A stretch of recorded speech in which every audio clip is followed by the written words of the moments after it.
Hey guys, it's Stephen here. I've just got back from the Etihad. I'm absolutely freezing, so don't mind me if I drink some of this. I've got peppermint brew because Nicola made it. Thank you, Nicola. But even though I'm cold, all that matters is that Manchester City have got their 3 points with a 3-0 victory over Aston Villa. A hard-earned 3-0 victory, but a victory nonetheless. I want to say, though, as ever, thank you to One Football for continuing to sponsor this channel. It's an absolutely fantastic app. Genuinely is a brilliant app with loads of Manchester City news. I was getting alerts for you about the goals almost seconds after, even though I was at the ground. So it gives you the updated details. It gives you City news. You can follow them. It's great. It's free. You can get it in the link in the description below. Go and download it. It's a fantastic app. You do yourself a favour. You do this channel a favour. So what's not to love? But today, let's talk about that game.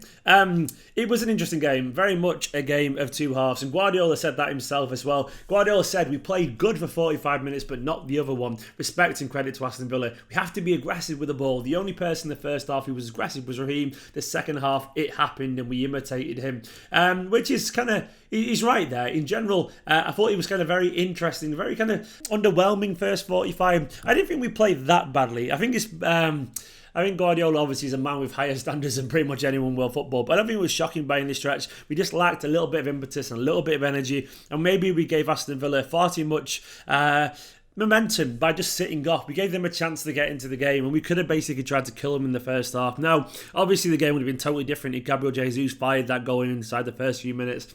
Twisted and turned and put it just wide of the post. But after that, we kind of toiled and struggled a little bit. I do agree that Sterling was one of the only shining lights in that first half. He was so good.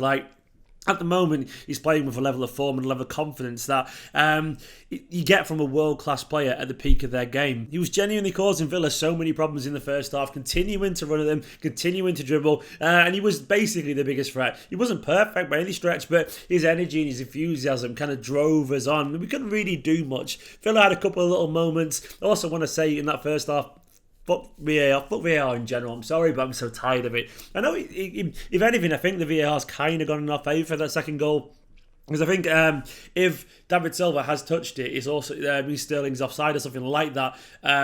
So it's kind of one of the things where, even though it might have gone in our favour, I think in general, because VAR have admitted they haven't got evidence to prove Silva did touch it, even though he claimed he did, and all that kind of stuff. Even though it did go in our favour, I'm just so bored being there as a fan today, watching it take forever and ever and ever. Even Guardiola made a sarcastic comment. He got asked about the goal, and he put, hopefully VAR can spend 5 minutes finding out who scored.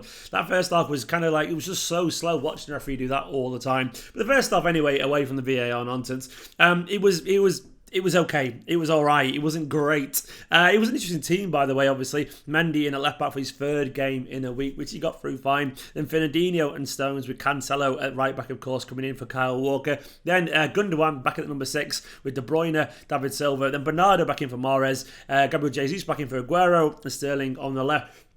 And it was kind of like a good lineup. I was quite excited about the lineup. I thought it had lots of potential. But it only really clicked into gear in the second half. And it was that man, Raheem Sterling. When he's hot, he is hot. Put it that way. He finishes when he's in this kind of form. A little kind of flick on from Gabriel Jesus. Sterling finished with aplomb, really. He finished with the confidence of a striker or a winger or a forward who's in great form at the moment. It's just so good watching him become this player that we all know he could be. He's so good at the moment.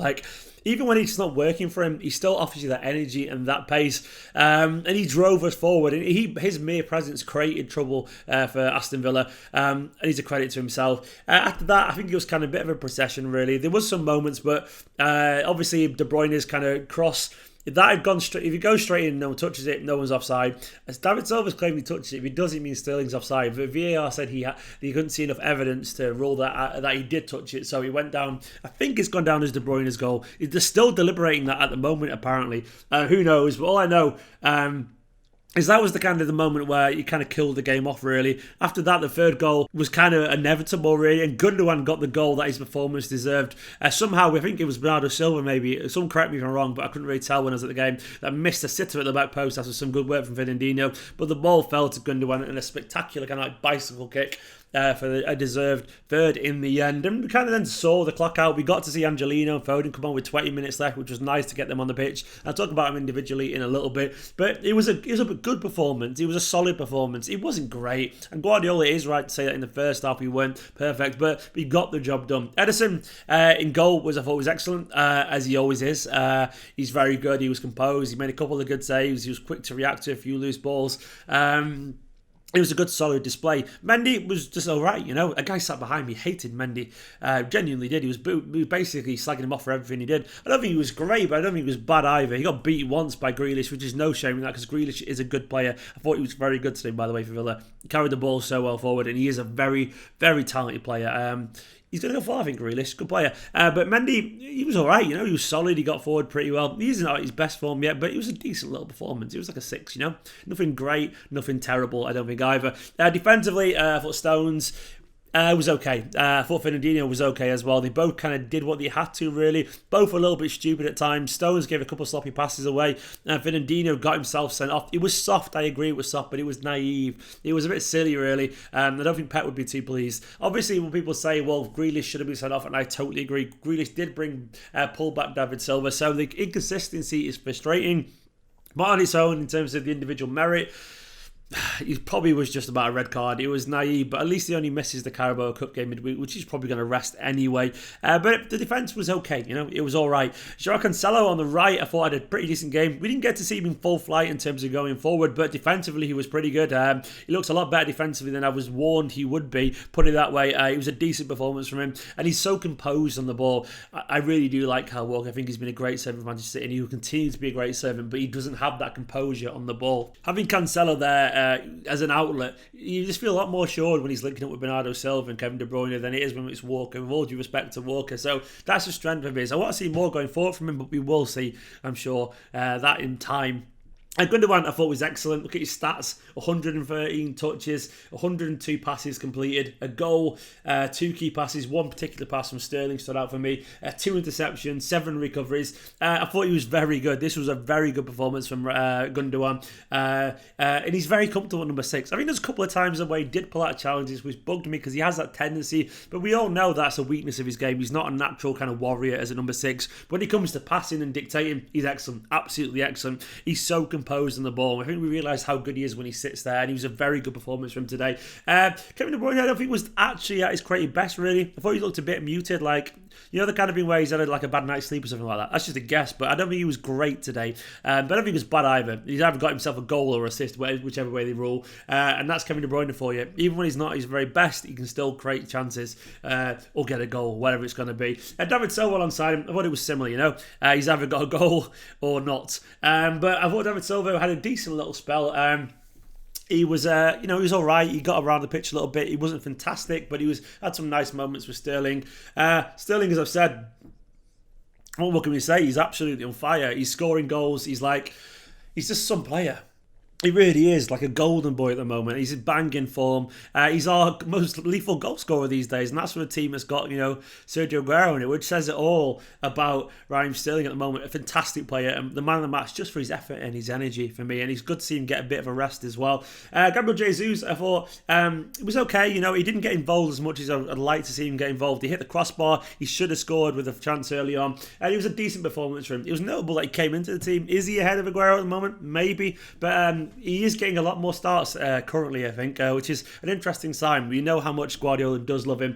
Bernardo, it was okay, you know, he's not at the level yet of last season. I think we'd all agree with that. He's still absolutely fantastic, as we all know, but Bernardo could be so much more. I don't think it was bad by any stretch today, but he's currently not producing the magic of the tenacity that we associate with him. But he's still Bernardo Silva, he's still absolute quality. We know he'll work, we know he'll keep the ball and all that kind of stuff. He's just not quite got the magic to his game that he had last season so far, but what a player he is anyway.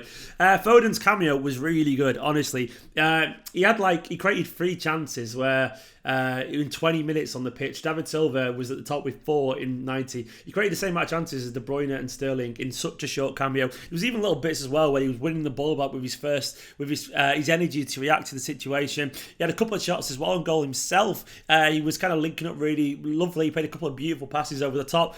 He looks so much more at home in this team now. Honestly, I was really glad to see him get like a 20-minute cameo, because I think he earned that after his Atalanta performance. He looks ready. He looks really ready for me. And it was nice to see as well Angelino get a little bit of a run out. One lovely little kind of dink away from a defender. He didn't really get many touches, but he looked totally fine. I suspect we'll see both of those two start midweek. Aguero came on as well. Not much to say, really. It was kind of a bit of a quiet cameo for him. But overall, you can't win every game 6-0. You can't win every game with a glossy performance. All you can do is be professional, be courteous. You can turn up, you can be diligent. And I think we were today. Even though it wasn't perfect, Villa are a good team with some good players. McGinn, Grealish, Douglas Luiz is a good midfield, and they're a team in confident form at the moment. So even though we weren't great, we did learn our lessons in the second half, and we didn't kind of slack up. We learned, we got better, and we won a comfortable game in the end, but it could have been very difficult. I'm fine with that. We can't win every game glamorously, as I said. It was interesting. A good performance, I think. A solid performance. Like a 6, 7 out of 10. Something like that. And that's fine. Fingers crossed Spurs can do us a favour tomorrow. It probably won't, but you never know. Stranger things have happened. Guys, I'm happy with that. My voice is a bit sore, so I'm going to go rest up. Let me know in the comments what you made of that game. Go down on What Football in the link in the description below. Like, comment, subscribe, all the usual stuff, and I will see you tomorrow.